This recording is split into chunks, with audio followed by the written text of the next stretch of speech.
السلام علیکم ناظرین، میں ہوں محمد احسان اور آپ دیکھ رہے ہیں ABC نیوز۔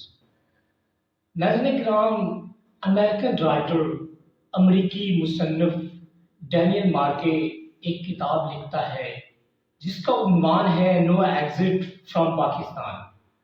وہ کہتا ہے جی ہم امریکہ پاکستان سے نہیں نکل سکتا، امریکہ پاکستان کی جان نہیں چھوڑ سکتا۔ اس کی وہ 3 وجوہات بتاتا ہے۔ نمبر 1 وہ کہتا ہے جی پاکستان ایک اٹامک پاور ہے اور پاکستان کا جو نیوکلیر پروگرام ہے بہت ایکسٹینسو ہے،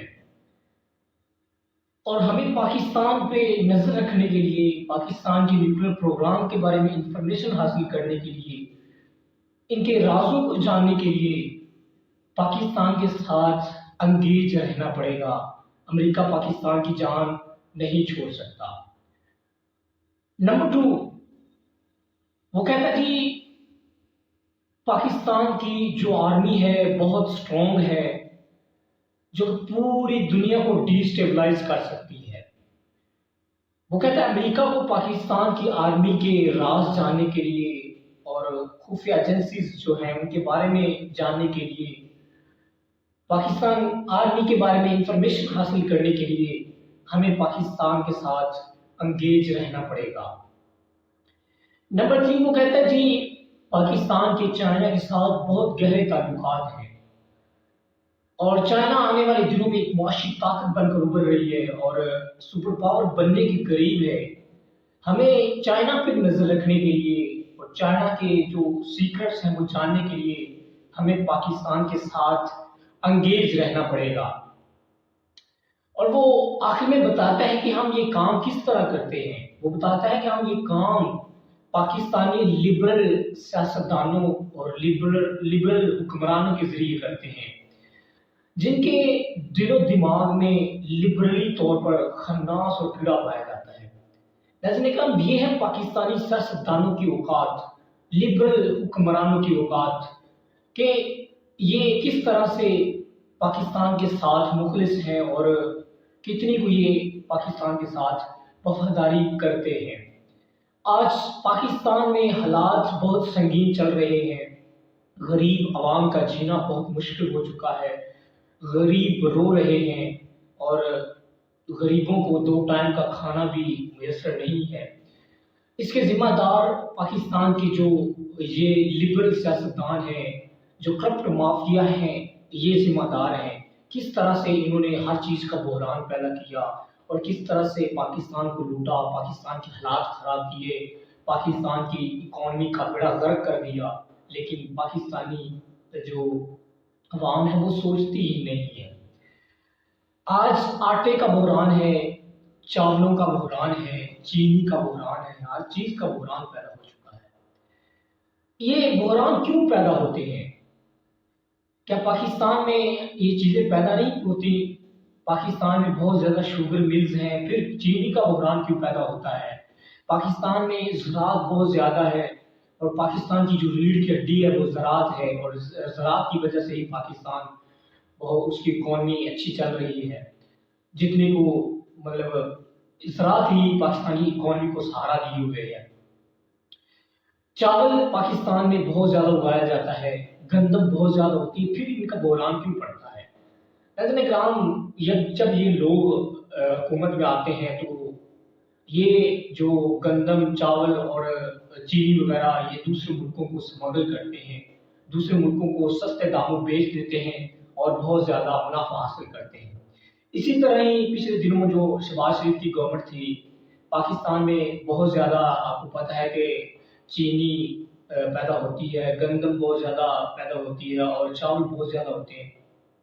تو ان لوگوں نے یہ سوچا کہ چینی پاکستان میں بہت وافر مقدار میں ہے، تو ہمیں چینی دوسرے ملکوں کو ایکسپورٹ کر دینی چاہیے، دوسرے ملکوں کو بیچنی چاہیے تاکہ ہم فائدہ حاصل کر سکیں۔ تو انہوں نے جی یہ نہیں سوچا کہ پاکستان میں بحران پیدا ہو سکتا ہے، انہوں نے اپنا فائدہ حاصل کرنے کے لیے چینی دوسرے ملکوں کو سمگل کی اور 110 روپے کلو میں بیچی اور اچھا خاصا منافع کمایا شہباز شریف کی گورنمنٹ نے اور ان کرپٹ سیاستدانوں نے۔ اسی طرح آج دیکھیں چینی اگر سٹور کی ہوتی تو آج بحران پیدا نہ ہوتا، آج اتنی چیزیں مہنگی، چینی مہنگی نہ ہوتی، انہوں نے اس وقت سستی بیچی اور آج 220 روپے کلو میں یہ گورنمنٹ پاکستان میں چینی لے کر آ رہی ہے، دوسرے ملکوں سے امپورٹ کر رہی ہے، دوسرے ملکوں سے چینی 220 روپے کلو میں حاصل کر رہی ہے، اور اس وقت ان لوگوں نے چینی 110 روپے کلو میں بیچی۔ یہ ہے پاکستانی جاہل حکمرانوں کی جہالت۔ اس کے علاوہ گندم جب بہت زیادہ ہوتی ہے تو یہ لوگ گندم دوسرے ملکوں کو ایکسپورٹ کرتے ہیں، دوسرے ملکوں کو بیچ دیتے ہیں سستے داموں، اور جب قلت پاکستان میں پڑتی ہے، اس چیز کی بحران پیدا ہوتا ہے، تو یہ لوگ بہت مہنگی چیز خریدتے ہیں اور خود جو ایکسپورٹ کر کے بہت اچھا خاصا منافع حاصل کر لیتے ہیں۔ اس کے علاوہ ان لوگوں نے کرپشن میں ذرا بھی کچھ کسر نہیں چھوڑی، پاکستان میں بہت زیادہ کرپشن کی، بہت حالات خراب کیے۔ پاکستان کی جو موجودہ صورتحال ہے وہ پوری دنیا جانتی ہے، اور میں کہتا ہوں کہ ایسے حالات پاکستان کے علاوہ اور کسی ملک پہ اتنے زیادہ سنگین نہیں ہوئے ہوں گے جتنے یہ بدترین حکمران ہمیں ملے ہوئے ہیں، اور ان کی وجہ سے پاکستان کی حالات چل رہے ہیں۔ کرپشن میں یہ لوگ بہت آگے ہیں، کرپشن میں بھی بہت آگے ہیں۔ پاکستان کے جو اکانومی کا بڑا غرق کیا ہے اس میں انہوں نے کوئی کسر نہیں چھوڑی۔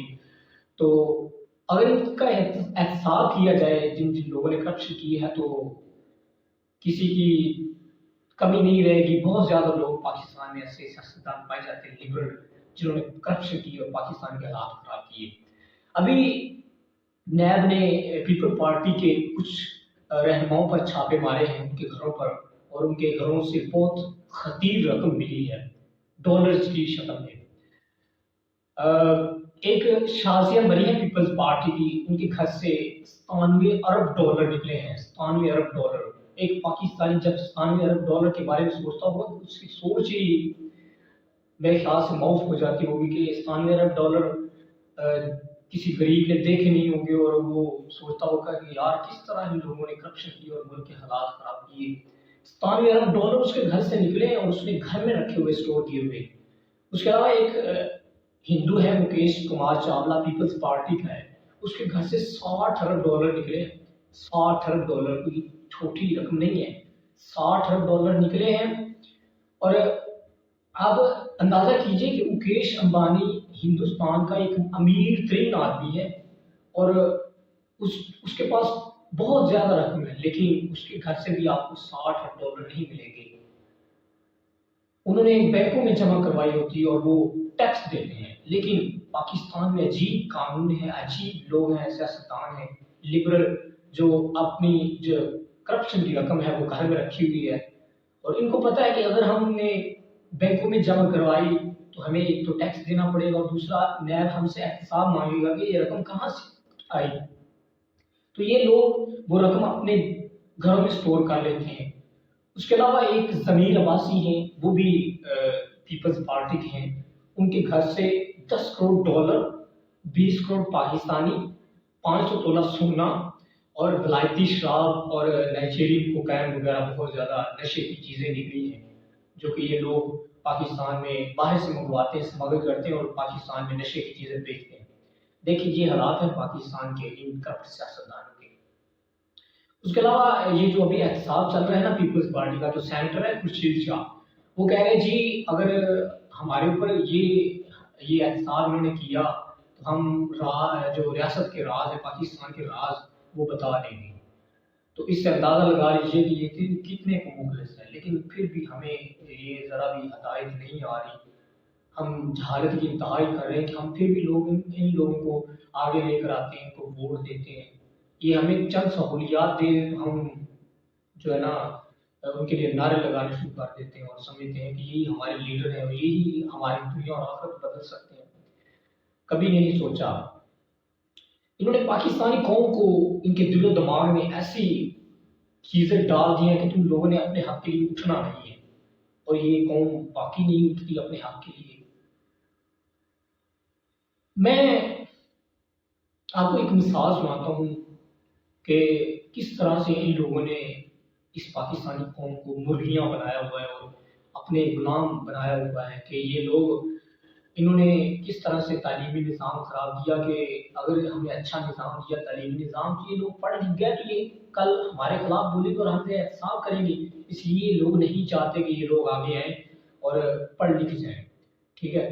تو ایک رئیس آدمی تھا، آپ کو مثال سنا رہا ہوں، ایک رئیس آدمی تھا، ایک گاؤں سے گزر رہا تھا، تو گاؤں سے گزرتے ہوئے اس کی گاڑی اچانک خراب ہو جاتی ہے اور وہ گاڑی ٹھیک کروانے کے لیے ایک مکینک کے پاس پہنچتا ہے، اور جب وہ مکینک کے پاس پہنچا تو اس کی نظر ایک طرف پڑی، وہاں کچھ مرغیاں تھیں جو دانہ چگ رہی تھیں اور کھیل کود رہی تھی، ان میں ایک شاہین پرندہ تھا۔ شاہین پرندے کے بارے میں جانتے ہیں؟ شاہین پرندہ ایک ایسا پرندہ ہے جو بہت اونچی فضاؤں میں اڑتا ہے، بہت اونچی اڑان بھرتا ہے، اللہ نے اس کو ایک ایسی صلاحیت دی ہوئی ہے کہ بہت اونچا اڑ سکتا ہے۔ شاہین پرندہ بھی ان مرغیوں کے ساتھ کھیل رہا تھا اور دانہ چگ رہا تھا۔ وہ رئیس آدمی بہت حیران ہوا اور اس نے مکینک سے پوچھا کہ یہ کیا وجہ ہے کہ یہ پرندہ شاہین پرندہ جس کو اللہ نے اتنی طاقت دی ہوئی، اتنی صلاحیت ہے کہ اونچی فضاؤں میں اڑ سکتا ہے، لیکن یہ مرغیوں کے ساتھ مرغی بنا بیٹھا ہے۔ تو اس مکینک نے بتایا کہ میں ایک دن پہاڑ کی چوٹی پر پہنچا تو مجھے یہ وہاں سے ملا، یہ بچپن میں ہی تھا، مطلب ابھی پیدا ہی ہوا تھا، اس نے ابھی آنکھ بھی نہیں کھولی تھی، اس طرح میچور بھی نہیں تھا کہ میں اس کو اٹھا کر لے آیا گھر اور یہاں مرغیوں میں چھوڑ دیا، یہاں ہی یہ دانے چگتا ہے۔ آج یہ میچور ہو چکا ہے اور یہ اپنے آپ کو مرغی سمجھتا ہے اور مرغیوں کو ہی اپنا خاندان سمجھتا ہے۔ تو اس نے اپنی نیچر تبدیل کر لی، مرغیوں جیسا بن گیا۔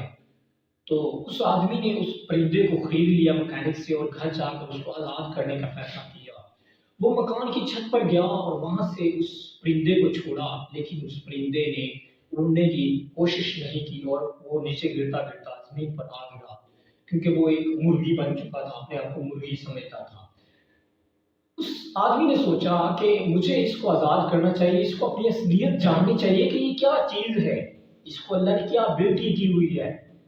اور وہ آدمی اس پرندے کو لے کر ایک پہاڑ کی بلند چوٹی پر چلا گیا اور وہاں سے اس پرندے کو چھوڑا تاکہ یہ اڑنا شروع کر لے، اپنی اصلیت پہچانے۔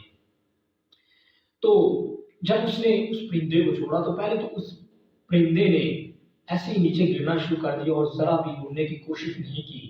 اچانک اس کو خیال آیا، اس نے جب نیچے دیکھا کہ نیچے تو بہت گہرائی ہے تو وہ پریشان ہو گیا اور یہ سوچا کہ اگر میں ایسے ہی نیچے گرتا رہا تو میں تو ختم ہو جاؤں گا، مر جاؤں گا۔ تو اس نے سوچا کہ مجھے اپنی جان بچانی چاہیے، کچھ کرنا چاہیے۔ تو اس نے پر پھڑپڑانا شروع کر دیے، پر پھڑپڑانا شروع کر دیے تو اسے وہ اڑنا شروع ہو گیا، اسے اپنی اصلیت کی پہچان ہونا شروع ہوئی، اسے پتہ چل گیا کہ میں ایک پرندہ ہوں، اللہ نے مجھے ابیلٹی دی ہوئی لیکن میں آج مرغی بنا بیٹھا ہوں، اور وہ اس کو پتہ چل گیا اور وہ اڑ گیا۔ ناظرین اکرام، یہی حال پاکستانی قوم کا ہے، آج بھی پاکستانی قوم مرغیاں اپنی بیٹھی ہے اور ہمارے حق کے لیے آواز اٹھانے کو تیار نہیں ہے۔ یہی حال ان حکمرانوں نے پاکستانی عوام کا کیا ہوا ہے۔ آج دیکھیں طالبان پہ جو افغانستان ہے اس پہ امریکہ نے کتنے سال حکومت، 25-30 سال حکومت کی اور بہت لوٹ مار کی اور بہت مار دھاڑ کی، افغانستان کے حالات خراب کیے۔ جب یہ طالبان حکومت میں آئے تھے نا، جن کو یہ لبرل لوگ ہمارے سیاستدان بہت کہتے تھے کہ یہ دہشت گرد ہیں، یہ اسلام کو ماننے والے ہیں، یہ ان کے جو بہت تنگ نظر ہیں جی، یہ بہت دہشت گرد ہیں، ایسے سے یہ ان کے بارے میں نظریات رکھتے تھے اور بہت ان کے بارے میں باتیں کرتے تھے، بہت بڑے بڑے نام رکھے ہوئے تھے ان کے۔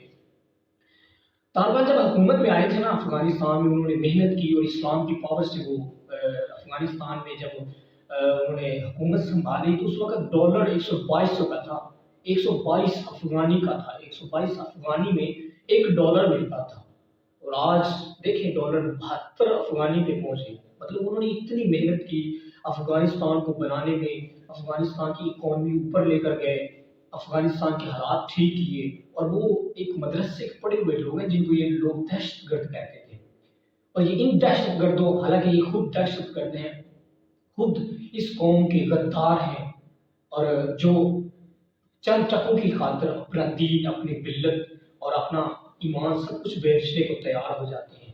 ناظرین کرام، آج وقت ہے، جاگنا ہوگا، آج اگر پاکستان کو کچھ بنانا چاہتے ہو، اپنی زندگی صحیح طریقے سے گزارنا چاہتے ہو، تو آج کھڑے ہونا ہوگا۔ آج پاکستان میں انقلاب کی ضرورت ہے۔ یہاں پہ عجیب قانون ہے کہ یہ جیسا مرضی گنڈا گردی کرتے رہے، ان کو کوئی پوچھنے والا نہیں ہے۔ اگر کوئی غریب سے غلطی ہو جائے تو اس کے لیے بہت قانون لاگو ہوتا ہے۔ عجیب قانون ہے پاکستان میں۔ یہاں پہ اس وجہ یہی ہے کہ پاکستان میں ناانصافی، عدل نہیں ہے۔ پاکستان میں غریب پہ قانون لاگو ہوتا ہے اور امیر کو پوچھا ہی نہیں جاتا۔ ناظرین کرام، انشاءاللہ امید ہے کہ اللہ تعالیٰ آنے والے دنوں میں ہمارے پاکستان کے حالات سدھریں گے اور یہ جو کرپٹ سیاستدان ہیں یہ بھی شکنجے میں آئیں گے۔ اللہ کی پکڑ بڑی سخت ہے، یہ کب تک ایسا کرتے رہیں گے؟ کتنی بدولت کٹھی کر لیں گے؟ کہاں لے جائیں گے؟ غریب عوام جو ہے وہ روٹی کو ترس رہے اور یہ دولت کی دولت کٹھی کیے جا رہے ہیں، ملک کے حالات خراب کیے جا رہے ہیں۔ تو انشاءاللہ دعا کرتے رہے کہ اللہ تعالیٰ ہمارے ملک کو اچھا بنا دے، تو انشاءاللہ ضرور ہمارا ملک اچھا بن جائے گا۔